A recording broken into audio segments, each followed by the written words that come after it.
तलहा, मुझे आपसे बात करनी है। मामा मुझे यहाँ लेके नहीं आ रही थी, मैं जबरदस्ती यहाँ आई हूँ। बोलो।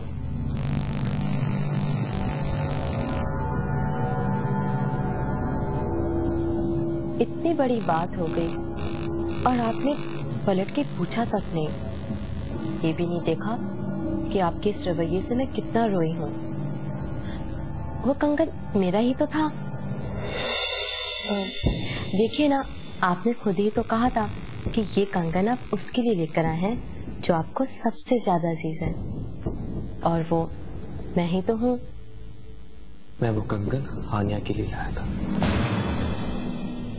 मैंने खुद उसे वो दिया था। तो गलती से दिया होगा ना, मुझे देना चाहिए था।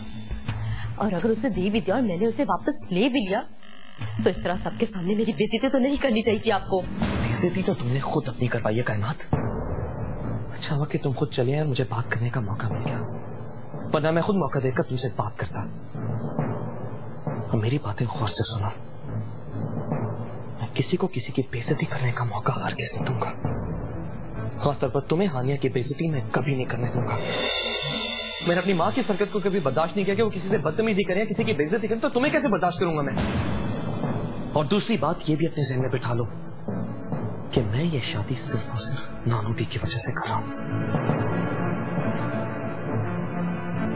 अगर तुम चाहती हो कि शादी हो जाए तो हमेशा हानिया की इज्जत करना। Do you understand?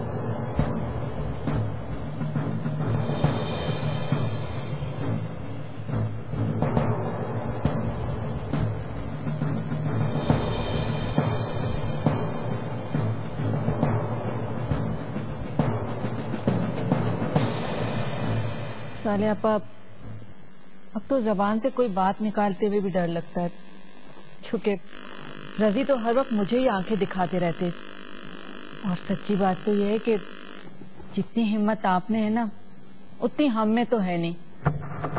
सारी उम्र मियाँ दबाते रहे और अब औलाद ने आंखें दिखाने शुरू कर दिए कि चुप हो जाइए, ज्यादा मत बोलिए। और मैं भी सिर्फ इस वजह से चुप हो जाती हूँ कि कहीं घर में झगड़े शुरू ना हो जाएं। वैसे हकीकत तो ये है कि उस्मा और मसूद ने अम्मा जानी को पक्का किया हुआ था कि तला की शादी हानिया से ही होगी। और मैंने भी दिल में सोच लिया था कि हर दुख सह लूंगी, लेकिन मुंह से कुछ नहीं बोलूंगी। अब उनकी बात तो पूरी हुई नहीं ना। यही तो मैं कह रही हूँ सुरैया तुमसे कि उनके हिसाब से तो काया पलट गई और उनको ये बात हजम नहीं हुई, इसलिए तो उन्होंने कायनात पे कंगन चोरी करने का इल्जाम लगा दिया। वैसे साले आपा, दुख तो इस बात का है कि तला ने बहुत गलत किया। हाँ सुरैया, इसी बात का तो रोना है कि मेरे दोनों बेटे और शौहर ना दूसरों की उंगलियों पे चलते हैं। लेकिन तुम फिक्र मत करो, एक बार शादी हो जाने दो, मैं सब कुछ संभाल लूंगी। लेकिन एक बात तो है कि अली बहुत अच्छा लड़का है। अरे वो तो हीरा है, हीरा। एक ही तो बच्चा है जो मुझ पर गया है। वैसे सुरैया, तुम कायनात को समझाओ कि तलहा का ख्याल रखा करे। दिल में जगह बनाने के लिए बहुत कुछ करना पड़ता है। अरे साले आपा, सारा दिन तो वो तलहा के आगे पीछे फिरती रहती है, हर वक्त नित नए तरीके तलाश करती है कि किसी तरह से वो तलहा को खुश रख सके। अच्छा, अब मैं चलती हूँ साले आपा, अम्मा जानी को दवा भी देनी है। दवा? तुम्हें क्यों दवा देनी है? अकब वो किस मर्ज की दवा है? अब ये औरत सुरैया मुझे खलने लगी है, निकाल बाहर करूंगी किसी दिन से मैं। अरे साले आपा, आप कुछ भी कर सकती हैं, लेकिन अक्का बुआ को उस घर से नहीं निकलवा सकती। छोड़ो सुरैया, मैं करने पे आऊँ ना तो बहुत कुछ कर सकती हूँ, लेकिन सारा मसला अम्मा जाने का है। और वैसे भी अक्का बुआ ने बहुत अरसे से इस घर को संभाला हुआ है ना, और बात एतमाद की भी है, लेकिन मुझे बिल्कुल एतबार नहीं है अक्का बुआ पर। अच्छा तुम जाओ। अच्छा सुनो, रजी से बात कर लेना कि मैं शादी जल्दी करना चाहती हूँ, और वो सुफियान को भी समझा ले। मैं नहीं चाहती कि इस मौजू पर बार बार बकबक हो मेरी। सालिया आपा, आप बहुत अच्छी हैं। यकीन करें, आपसे मैं अपने दिल की बात करके ना अपने दिल का बोझ हल्का कर देती हूँ। अल्लाह में आपको हमेशा खुश रखेगा। खुदा हाफिज़।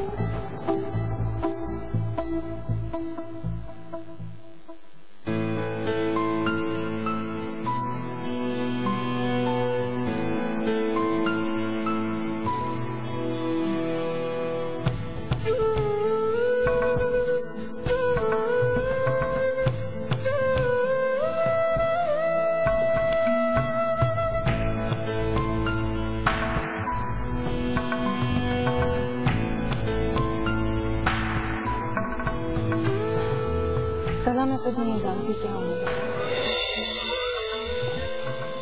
लेकिन मैं जानता हूँ कि क्या होने वाला है। मैंने नानू भी से कह दिया कि जो कुछ करना है जल्दी करो।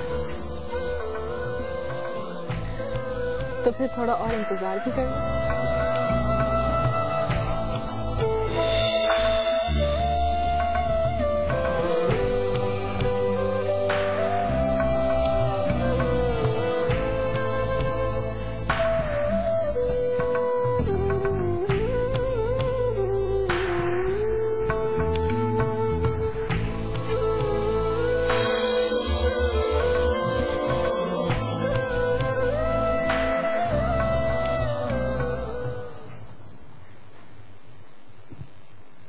पक्का बुआ?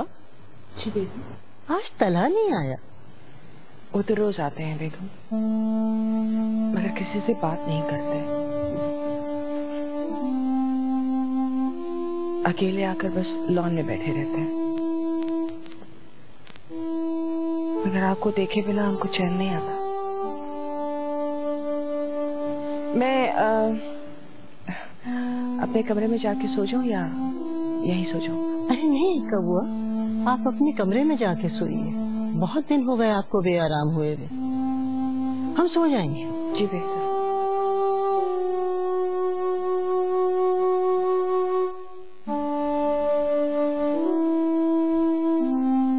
आप गलत समझ रही हैं। फिर बेटे तुम हमसे सवाल क्यों नहीं करते? पूछते क्यों नहीं, गिला क्यों नहीं करते, शिकवा क्यों नहीं करते कि हमने ये फैसला क्यों किया? क्यों नहीं कहते कि नानू भी आपको तो मालूम था कि मैं हानिया को चाहता हूँ, फिर आपने कायनात से मेरा रिश्ता